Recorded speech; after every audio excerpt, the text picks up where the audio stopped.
Now, how did it start for you? Because I know that you had been recording, not too successfully, and then you went over, and if my memory's right from when I talked to you last, in an interview, you were a secretary or an executive secretary to the A&R man there? How did that work? I was at the 20 grand doing a happy hour because Dad would let me in the house after 12. You know, one of those times of our lives when you respected your parents and you didn't stay out after 12. And I was at the 20 grand, and William Stevenson, better known as Mickey, you know the song that made it, Mickey's Monkey, that Mickey. He came and approached me, A&R director of Motown Records, gave me a card, said, come to Hitsville, you've got talent.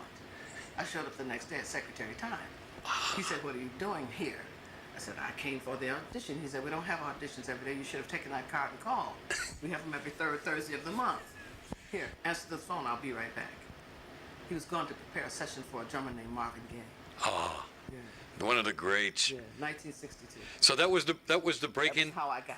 Amazing. After I got there, I answered the phone for about 3 weeks, and finally I got a salary. And I was taking over things. I knew how to handle things in the A&R department. I was doing sessions and regulating the piano, one piano, 17 writers, arguing with the musicians, getting them their $5 on time because they were protesting, saying, hey, if you don't get my money, I'm not going to go over that session over there. And watching it grow. Holland, Dozier, Holland, I mean, the magic of those guys, huh? Yeah. The good thing about Motown's producers, they all were singers.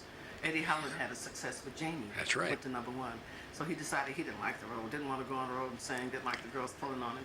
He'd rather write with his brother Brian and younger brother Brian and Eddie and Lamont Dozier. Yeah. So he made a deal with Barry that he would write, and we had their first composition, Coming at These Memories. But you know how many times your music, I'm talking about Martha and the Vandellas here, how many times your music shows up in movies? It's amazing. Yes. One in Vietnam, Robert Williams called our name out and the helicopter takes off and they're going to fight, and here we are singing Nowhere to Run. Yeah, nowhere to run, nowhere to hide, Yeah. all of that. And of course, I remember the most impact of all of your music, to me personally, was Dancing in the Street, because I knew what it was all about. Yeah. And maybe tell the viewers what Dancing in the Street was really all about, Martha. Marvin Gaye was a wonderful man, and I miss him so much. I miss a lot of our artists that were pioneers at Motown, like David Ruffin, Eddie Kendrick, Melvin Franklin. Anyway, Marvin got together with Ivy Hunter, who was a Vietnam veteran, and Mickey Stevenson.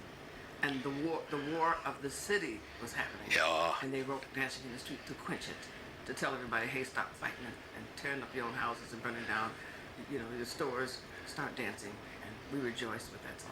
Because it became the anthem of recovery, if you wish. Yes, recovery. And that must mean something to you in reflection now, because you are a counselor in Detroit. How did that come about? Well, my big mouth, I said, I had property. I'm a homeowner and a landlady. You know, the one that everybody hates after you give them a place to live. Kill the landlord. Anyway, I had some homes that I was trying to refurbish because my whole cause is to help single-parented homes. I'm a single parent. I made it with the help of my parents and a lot of being away from my child and trying to make a living for just the two of us. And so I bought these homes. And one of my houses was torn down after being vacant for 20 years. It took 2 years to clear it of debris. I was getting ready to put the motor and the bricks back, and the neighborhood had a movement and pushed it down. They sent the notice to the vacant home. Right. Well, there was no one to receive the notice that they were going to demolish it. So I said it with my big mouth, if I was on the Detroit City Council, this wouldn't happen to another homeowner. And as things would happen, I started praying and I started cleaning up my act. And the next thing you know, I'm going to Lansing and I'm registering and I'm going into the primaries and I win that. So I said, hey, I'll be a council person, and I won the election. Good for you. And you know what? I would have voted for you in a flash. Well, I know you, that's why. And I know you're a very bright lady. Yeah. You always have been. What did you think of the documentary, The Funk Brothers? What did you think of that? Well, I was one of the artists. I know, I saw it. Yeah. The guys were long overdue their credit, because you can listen to the Motown sound and realize that those are the same musicians recording for the Supremes, but our music never sounded like theirs. Same musicians that recorded for Marvin Gaye, but his music never sounded like Stevie Wonder's. No. Same musicians that played for the Contours, but their music never sounded like the Temptations or the Spinners, and the Four Tops, yes, or Gladys Knight and the Pips, or Valerie and Nick Nashford. They were genius. They were all learned, and I think my prize and my biggest idol was James Jamerson, the bass player, because he invented all those bass lines. Amazing. They were not written. He No? created them all in the studio. He was a wonder to watch.